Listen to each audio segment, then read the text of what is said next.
Okay, excellent. So I used to work at Yahoo, now a consultant, which is why I wear these jackets, because it makes you look more professional when you go in and talk with people. I want to apologize up front. I lost my voice a couple of days ago, and it's just starting to come back. So this talk may actually sound a lot like a conversation with an iPhone user. It just kind of drops out randomly. So what else do I do? I write a bunch of books. So I wrote this one, High Performance JavaScript. This one, which just came out last month, and we have 3 to give away at the end of the night, so stay tuned for that. And another one that will be coming out later this year. And yes, that's a lot of books, but the NFL season is over, and I have nothing else to do on Sundays. Jokes don't get any better, so you might as well laugh at these. And on Twitter, I am SlickNet.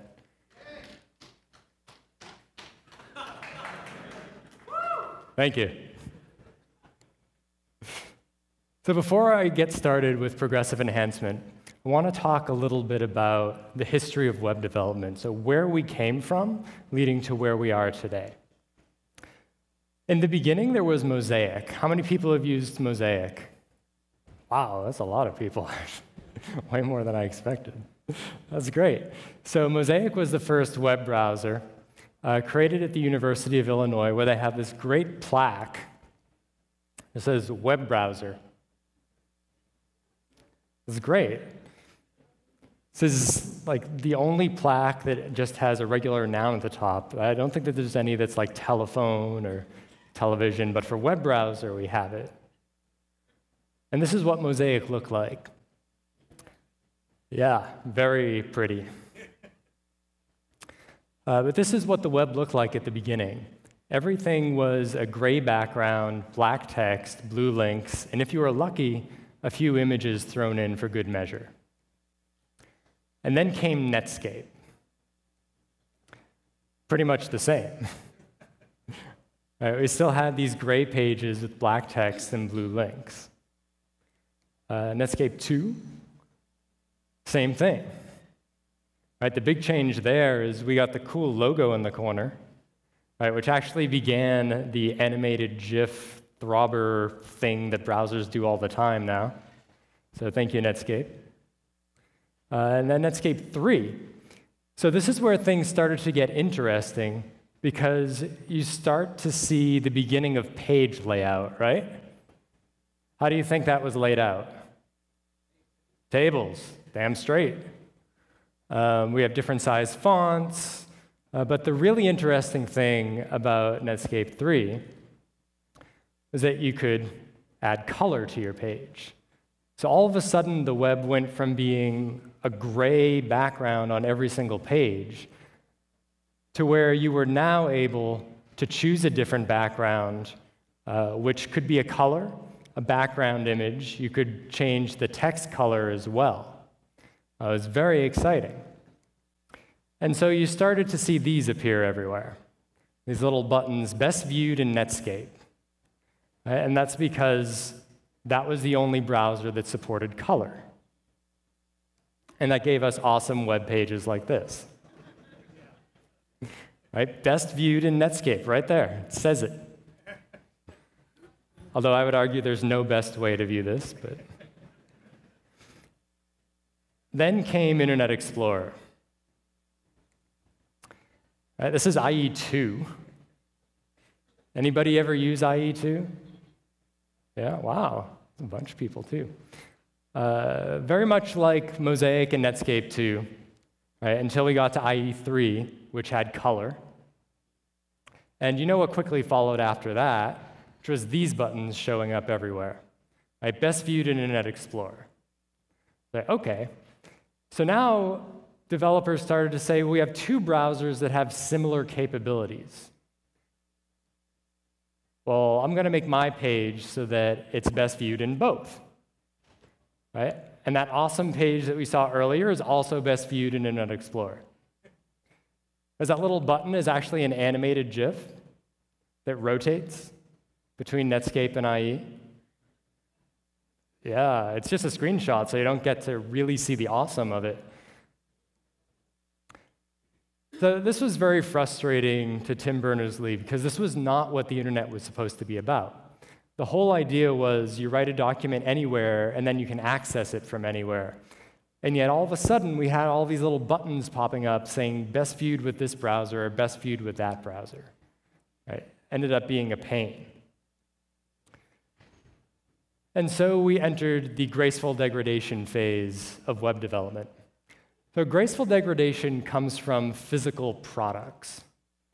Because physical products, if something goes wrong, they can hurt you. Right? If your toaster just stopped working, it shouldn't explode in your face. Right? So in these physical products, we built them with an anticipation of what could possibly fail, and then providing some sort of logical fallback for that. So for example, in real life, if you were to fear that zombies would attack, you would come up with a logical fallback plan. So I took this photo in Hawaii, actually, which is not a huge bed of zombie activity. Thank you for laughing.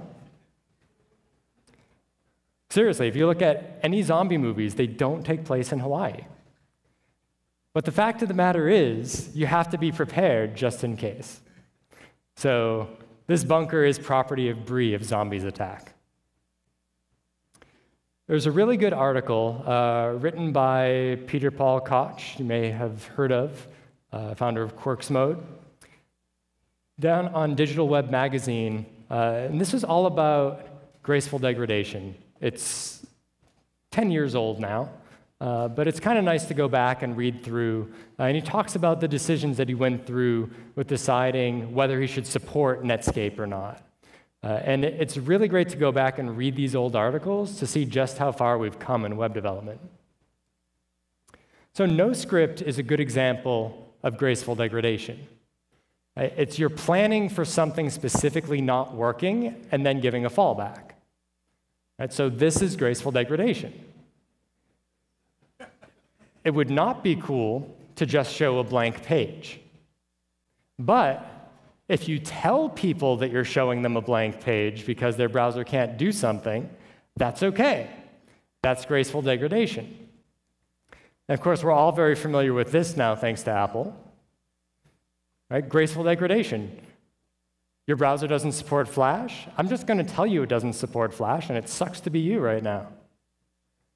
Graceful degradation. Not surprisingly, people didn't love that. And so the next wave was progressive enhancement. Another good article, this is written by Aaron Gustafson on A List Apart, about progressive enhancement and the difference between this and graceful degradation. So the basic difference is you're going from the other way. Right? Instead of saying, I'm going to build the Uber experience, and then when things break, I'm going to give you little crappy pieces of experience, it says, I'm going to build up from basic core experience and add on top of that. So if you go to my blog, which I encourage you to do, it will not look like this. This is what it looks like when I have all the style sheets removed. Right? It might not look pretty, but you can actually still read the content. And that's the only reason why you'd go to my blog, is to read the content. There's nothing else there to do.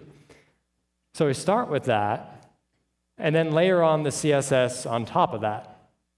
And whether or not you like my green color scheme, it just adds a little bit of styling to it.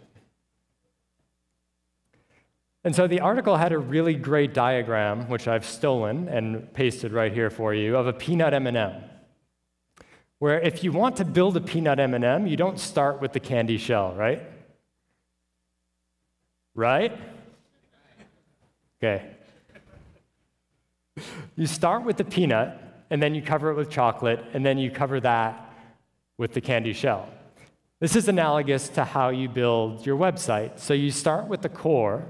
That's either a content or some core experience. And then you layer on the presentation, the styling, the CSS on top of that. And then you add the scripting on top of that. So in real life, the example is an escalator. Right? And comedian Mitch Hedberg said, an escalator can never break. It can only become stairs. So it's really cool if you stop and think about it. As somebody said, I need to get up to that second floor. And they're like, well, you could take the stairs. Yeah, but that's too slow. Well, what are you going to do? I don't know, we could come up with something new. No, I have a better idea. Let's make the stairs move. Really cool. Started with something that already existed and already worked and just enhanced it by adding electricity. Right? So you'd never see escalator temporarily out of service, just escalator temporarily stairs. Right, 5 people laughing, we're getting there, we're getting there. Also in real life, electric toothbrush, right?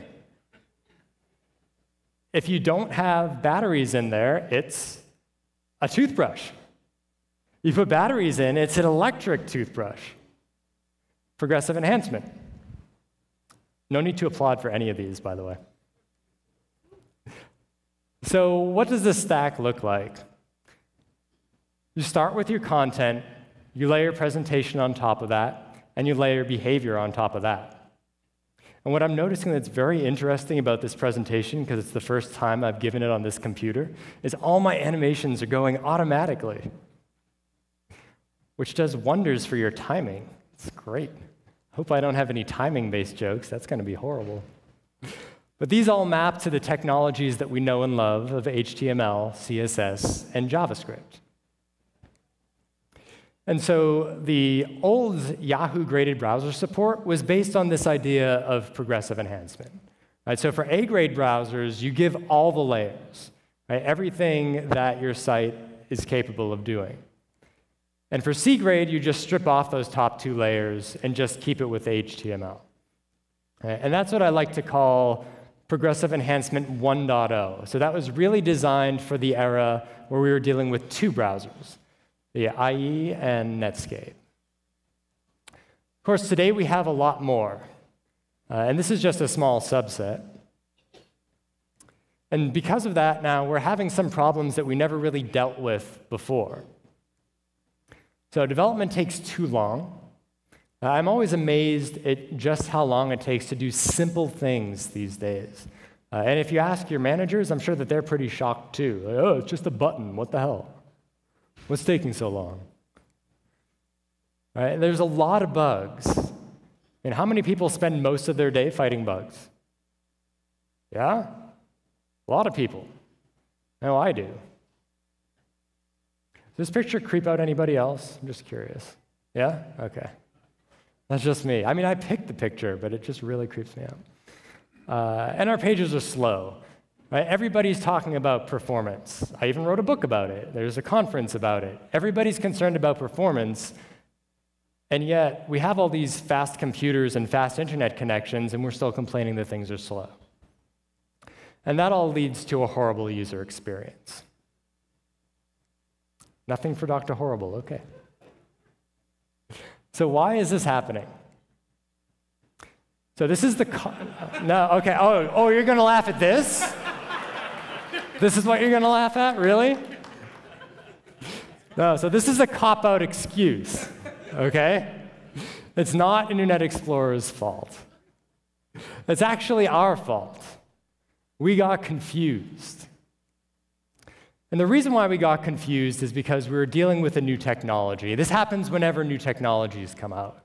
We try to figure out what the hell that thing is. And so we looked at a web page and we said, what is that like? What is it that we know it's like that we're already familiar with? I said, well, websites look a lot like print, right? So we have the print New York Times here on the left, and we have the online New York Times on the right. And to the layman, they look very similar. Right? You have a banner up at the top. You have columns of content and pictures mixed in. Very similar. Okay, so a web page must be like a printed page, right? That makes sense. Hey, we're getting there. Hold on. So we went through Oh, this was one of those things where it works way better with the delay of the animation. So imagine that blue circle isn't there yet, and I'll tell you when it is. So do you guys remember on the SATs? Oh, I may be dating myself here. How many people remember on the SATs the analogies? Yeah? Yeah, right? I hear that they're not actually on there anymore because they suck. But we basically went through and tried to figure out what this relationship was, and ended up saying that a web browser is kind of like a book. Right? So web page is the printed page, a web browser is the book. Okay, so every printed book is exactly the same. Right? It doesn't matter how many of them that you see, they're pretty much the same. Right? I have 3 of my books right here. You won't be able to tell one from the other. I said, okay, then that must mean that we need to have identical experiences across websites too, right? Really nothing for the chubby guys with the browsers on their bellies? Nothing? You guys are all filled up on pizza, right? So people get angry if you try to tell them that things can look different in different browsers. They get really, really angry. They'll say, like, don't you care about quality? It's a quality job to make it look exactly the same across all browsers. Right? Aren't you professional? Because professionals make sure that things look the same across all browsers. Right? Don't you care about consistency? I mean, that's what our company is all about, is consistency. And we have to have a consistent experience across all browsers. And then somebody comes in and starts saying something like that. I don't even know what that means. All right, but all of that is bullshit. Absolute bullshit. It's stuff that people told themselves because they were confused about what they were doing. So we started out with this analogy, and that was just wrong. The reason why it's wrong is because of the way that media works. So you start out with some content. That's your song, your video, some text.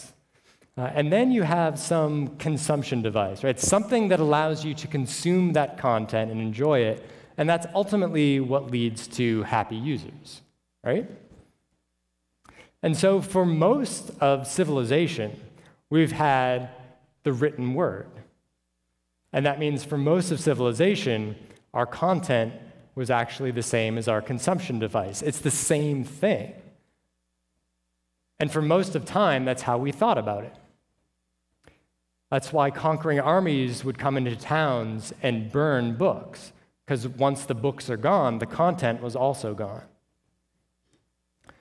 But we're in a different era now.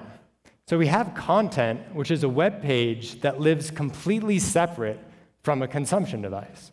And in fact, we have a bunch of different consumption devices, because there are a bunch of different browsers. So all of a sudden, the content and the device that you use to consume that content are separate. They're decoupled. It's very, very different from the written word. So the problem for us is that we started the analogy in the wrong spot. We started with web pages like what, and we went to web pages like a printed page, and that was just wrong. So what we should have done was try to define this relationship. A web browser is to a web page. Okay, so if you go through these, and you say a web browser is to a web page as, what actually makes the most sense is a television is to a television show. Let's stop and look at that for a minute. So we said we have the content and then a bunch of different consumption devices, right? So if you look at TV, you have your content. Right, thank you. And you have a bunch of different consumption devices. So it looks very similar. So if you think about the old browsers are like black and white TVs, right? Kind of slow, require a lot of energy, graphics are kind of crappy. Right? We even saw at the beginning that the older browsers actually were pretty much black and white. Newer browsers are like HD TVs, right? Very shiny, lots of new features, really nice graphics, everything's very pretty. And TV already solved this exact problem.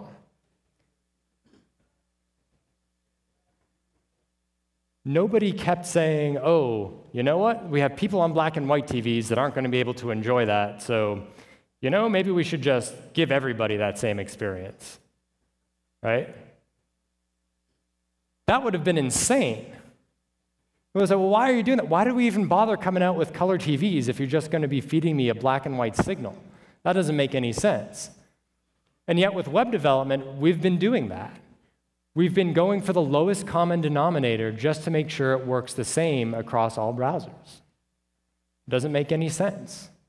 Right? What came first, the color TV or the color TV signal? It's chicken and egg, but you're not going to have one without the other. And then when HD TV came out, all of a sudden we have these signals that degrade really nicely. You have the HD signal on the HD TV, standard def, standard TV, and yet there are still black and white TVs out there that can consume that signal and display something logical. So do websites need to look the same in every browser? No. And if you're not sure, you can go to do websites need to look exactly the same in every browser.com.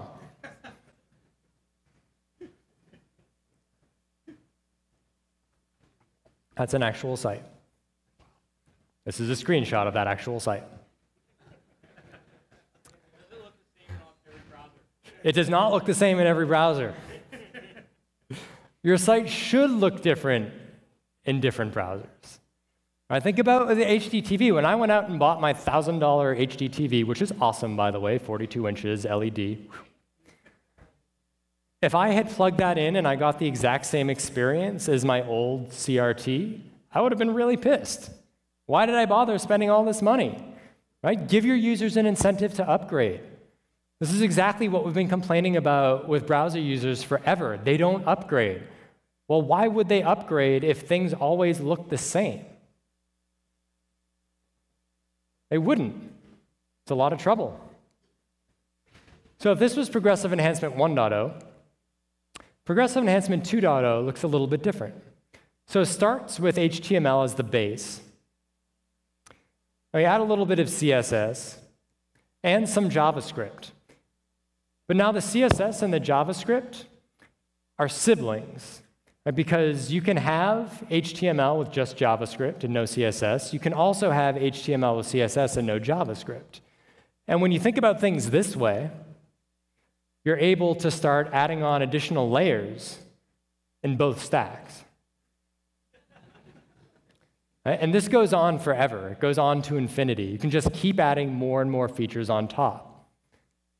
And so for Chrome, you can serve everything that you have, and you can start peeling things off for other browsers. Right? So Firefox, maybe a little less. IE9, maybe a little less. Go to IE6. And then still for Netscape 4, you can go all the way down to your HTML. Right? It gives you a lot more options for what to serve. And new browsers have a lot of capabilities just built in that are very easy to use. This is just a very small list. What we're really aiming for is to give the best possible experience given the device capabilities. That's what you should be shooting for. Not the same experience for everybody, the best possible experience for everybody. This is one of my favorite charts. Plays really well with management, in case you ever want to have this conversation with them. And so you have across the bottom the amount of effort increasing to the right and the amount of value increasing to the top.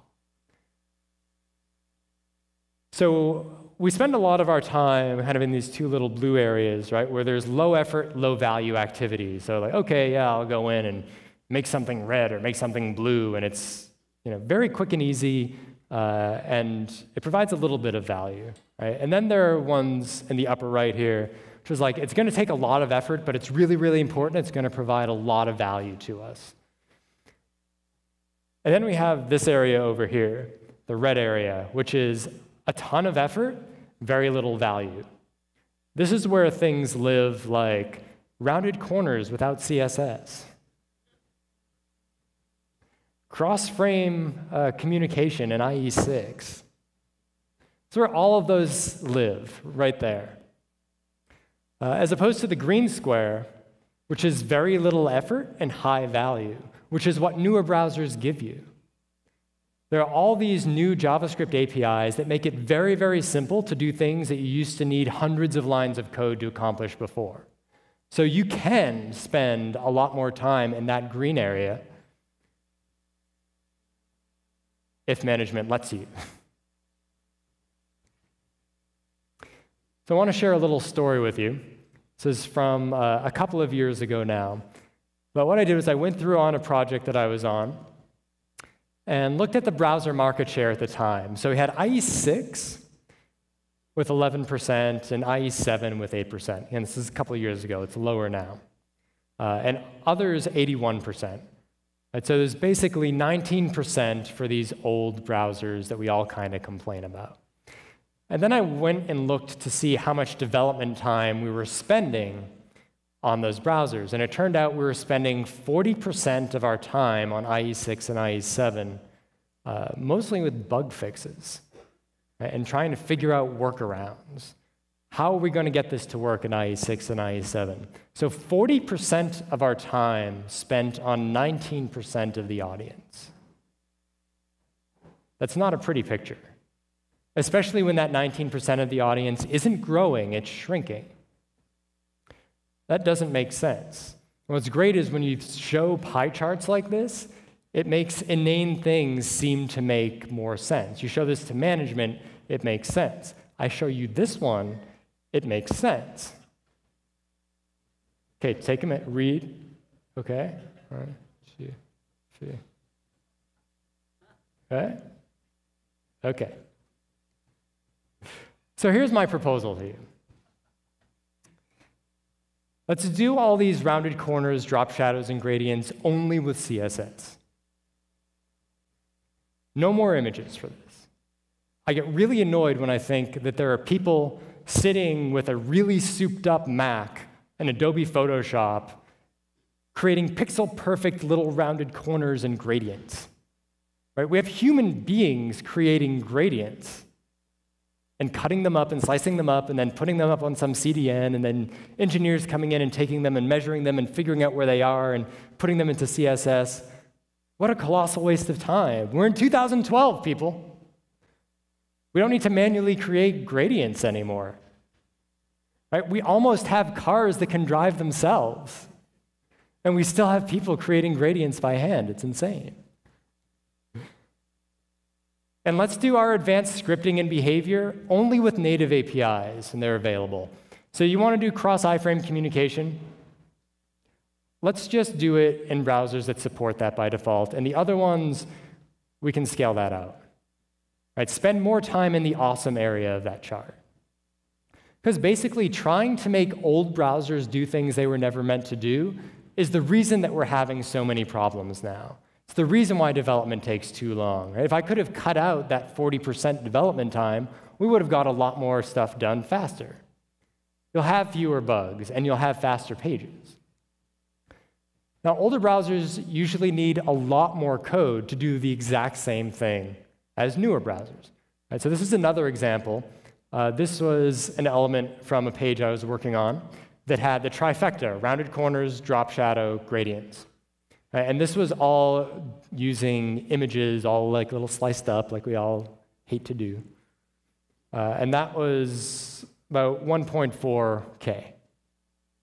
Right, redone to use CSS instead, it's about a third of the code to accomplish the exact same thing. A third of the code, that's pretty cool, especially when you consider this was just one small part of the page.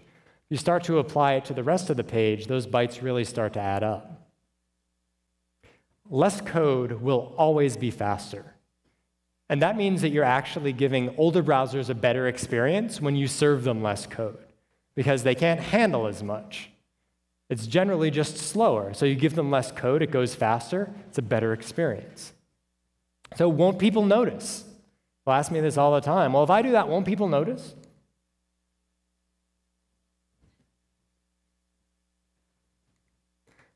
So tell me, what did you see?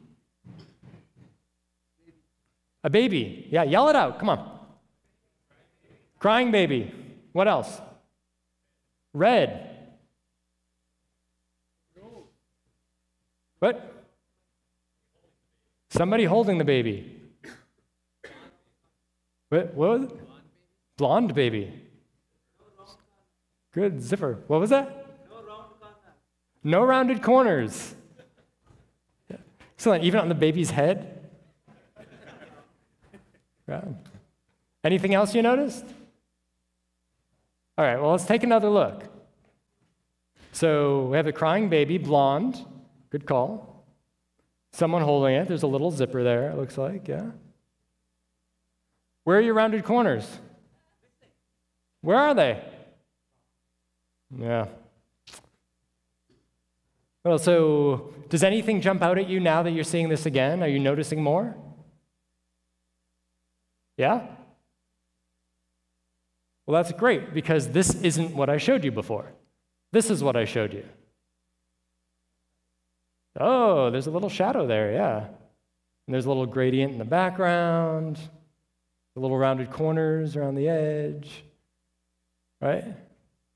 But except for one guy, thanks for ruining this, by the way, nobody noticed the other things that were going on the page. Why? You're looking at the baby. You're looking at the content. That's what you cared about. The baby. What's wrong with the baby? Why is it crying? How are we going to make it stop? It's making me very uncomfortable. I feel like I have to go and call my kids now and make sure that they're okay. There are all these thoughts that are going through your mind. You're not really paying all that much attention to the stuff that's around the edges. And keep in mind, too, that your users only use one browser. Right? We use multiple browsers. We frantically go back and forth between Firefox and IE and Chrome and Safari and Opera, trying to make sure that everything works. Right? But that's us. Normal users don't do that. Believe it or not, most normal users don't even know that they're using a web browser per se. And if they do know, they might not know that there's an option that there's another one. They just know that they click on something and they go to the internet. So I want to introduce you to a normal user. This is my mom. For reals. My mom uses one browser, and that browser is Firefox. She gets to Firefox by clicking on the Internet Explorer icon that I put on her desktop. So why did this happen? Because my mom was using Internet Explorer. I wanted to change her to Firefox. So I removed the Internet Explorer icon from the desktop, and I put the Firefox icon there. And I said, Mom, come here. From now on, you click on that icon to go to the internet. And she said, no. I click on Internet Explorer to go on the internet. And I said, no, Mom. You used to click on Internet Explorer to go to the internet. Now you click on Firefox to go to the internet. And she said, no, I don't. And not wanting to let that conversation go on forever, decided that the path of least resistance would be to set up the Internet Explorer icon to point to Firefox. So you can laugh. Lord knows I do. But this is the experience for a lot of internet users. Internet users are not tech savvy. They don't understand, which means that they're also not going to notice that there are other browsers or go back and forth between them. They're going to have one experience. It's going to be the experience of the browser that came with their computer. Right? Always keep that in mind. Or the one that their son went and set up on their computer when they weren't paying attention. So you're not alone. If you want to try this and you're looking for examples to show, they're all over the place. So Google actually does a fantastic job with progressive enhancement. Whenever new browser features come out, I swear, like that day, Gmail is taking advantage of it. So when drag and drop from the desktop first came out, it was first in Firefox. When that version of Firefox came out, Gmail was already enabled with the ability to drag files from your desktop and attach them to emails. So for everybody, you would get the screen up at the top, and then for the browsers that supported it, which are a lot more now than I could fit over there, You would also get this if you dragged your file over. Right? This is progressive enhancement. You can still attach a file by clicking Attach a File there if you don't have drag and drop, but I just added this on top for the browsers that support it. Also, Gmail for the iPad. Right? It's the same elements, just rearranged a little bit to give a better experience on a tablet device. We have Twitter. So this is a Twitter login page. They still, to this day, even in IE9, do not have rounded corners. But in every other browser, they do. It's just a very small progressive enhancement. Do the IE users notice? Probably not. Unless they're putting together a presentation. Then they notice. You go to Facebook in IE6, you get a nice little notice that tells you you can't use chat in Facebook in IE6. Because they decided that it was too much work to continue to support IE6 when they could spend more time on newer features for the more capable browsers. Now, this is a great idea. Why try to make chat work in IE6 when you could be doing so many more cool things for all of the rest of your users? And chat really is a progressive enhancement. Now, you can go in, you can still see your timeline, you can still do whatever. You just can't chat. That's an added bonus that you get only when you're using a newer browser. And that's OK. When Yahoo came out with the tablet homepage, I was still here at that time, we spent a lot of time thinking about, well, what happens if that tablet homepage shows up on a desktop browser? And so we made sure that it just kind of looks the same. There are a few little different things based on capabilities at the time. So Firefox didn't have the same fonts because at the time it didn't have the same web font capabilities, so we just left those off. And we're using CSS animations and transitions in order to create a little carousel at the top. And since Firefox at the time wasn't supporting that, we just left that off. More or less, it's the same thing, and it still works. And that's what you want to go for. Whenever a user comes to the page, they get whatever is the main point of the page. In this case, it's the content. Right? If it's an email program, it's to be able to read their email. You don't want to leave them hanging. So to wrap up, whenever you're talking about websites and compatibility across browsers, think of this analogy. Right? A web browser is to a web page as a television is to a television show. Right, this was Progressive Enhancement 1.0. With 2.0, we have a lot more layers for both JavaScript and CSS that you can play with and mix and match. And this analogy works really well for everybody. I've had this conversation with engineers, with designers, product management, marketing, pretty much everybody. Drawing upon the analogy of black and white TVs, CRTs, HD TVs, this is something that makes sense to people because it's something that we've already experienced and lived through, right? Anytime you tell somebody that you want to give them a black and white signal through an HD TV, they're instantly going to understand what you're talking about. And so, to close, don't be horrible. Do be awesome. And that is it.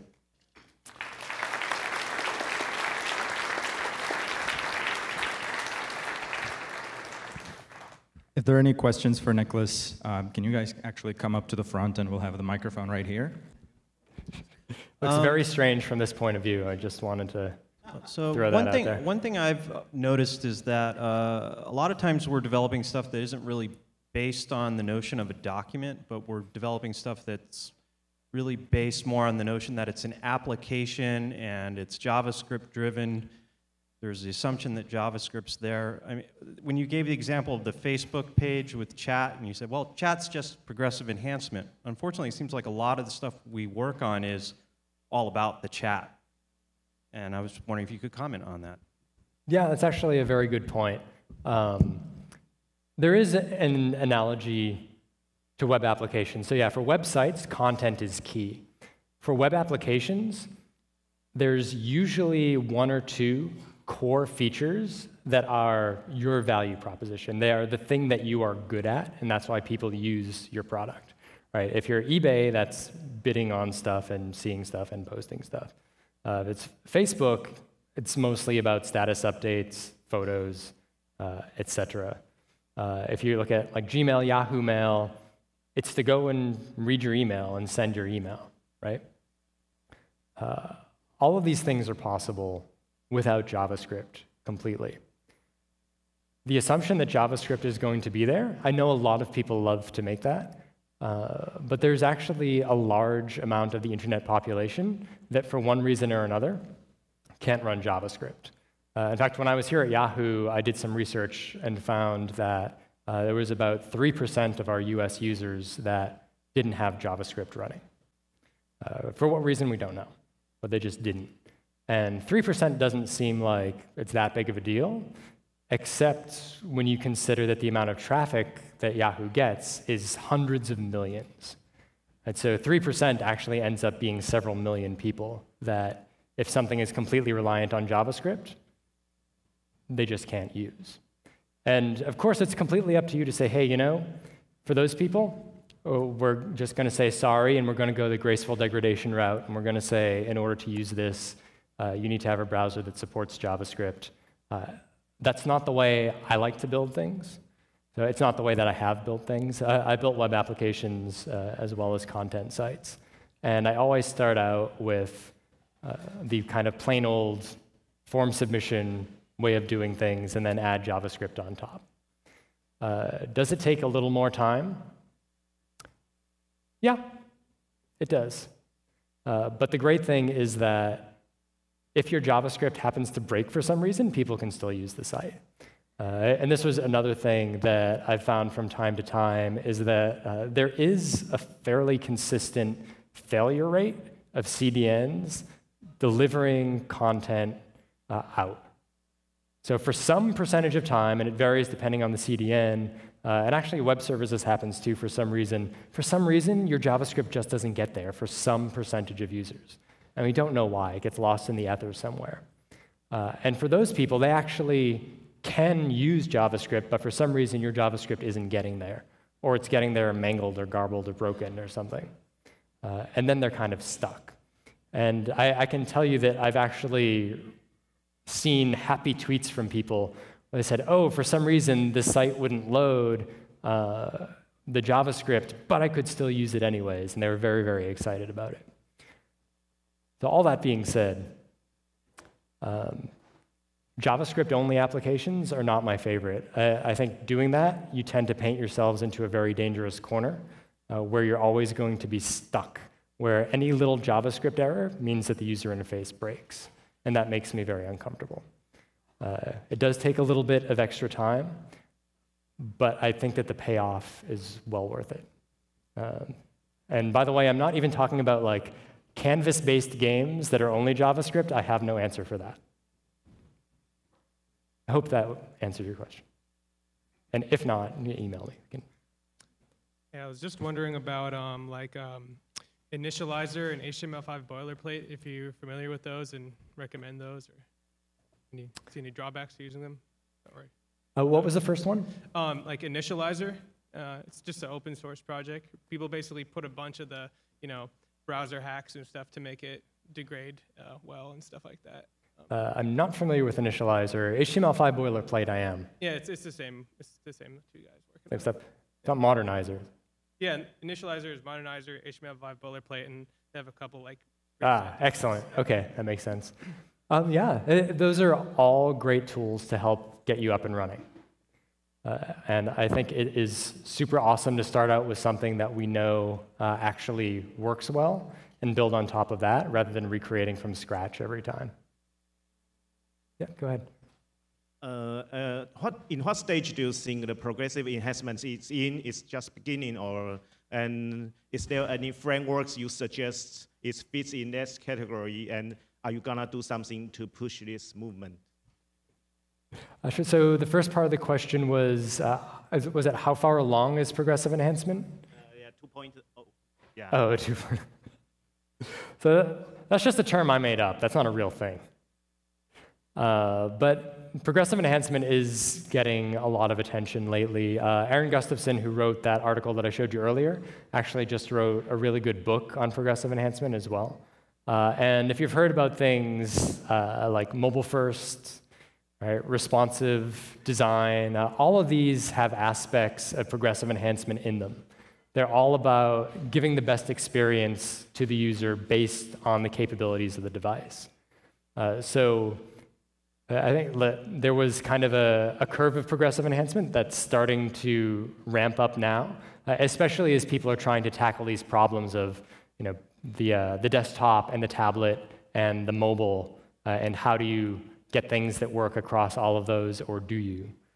So there's a lot of that. In terms of frameworks, YUI is a really great framework.